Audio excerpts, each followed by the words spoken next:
Good morning! We are here now at Kaya Homes Plus Naik, Cavite. So ito po yung subdivision namin dito sa Naik, Barangay Palangge na hindi po binabaha. So ayan po nasa baba, yan po yung aming guardhouse, main entrance. Kasalukuyang malakas po ang ulan ngayon.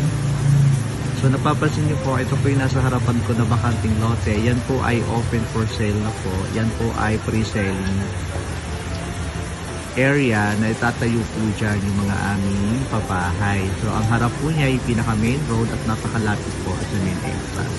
Kung napapansin nyo rin po yung likod ng bahay, yung pong nasa baba, ayan, yan po ang tinatawag namin free rainwater collector. So imagine kung gaano kalaki ang matitipid ninyo sa tubig kasi po ang inyong bubong ay merong pong nakaabang na rainwater collector para po pag ganitong malakas na ulan ay nasasahod po dyan yung tubig. Pwede pong lagyan niya ng strainer para po mas malinis yung papasok na tubig dyan sa loob ng inyong free water tank. Yes, tama pong narinig niyo.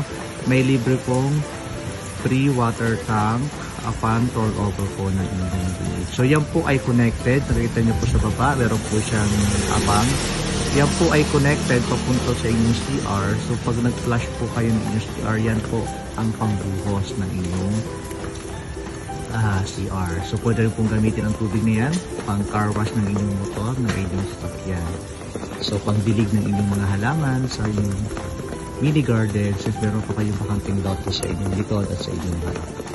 So if you're looking at home or subdivision na merong free rainwater collector, dalawa lang po ang meron niya dito sa buong Cavite area, which is ang aming Kaya Homes Plus Naik and ang aming Leora Homes Naik. So lahat po ito ay located po dito sa Naik, Cavite, Barangay Palangge and Barangay Malailing.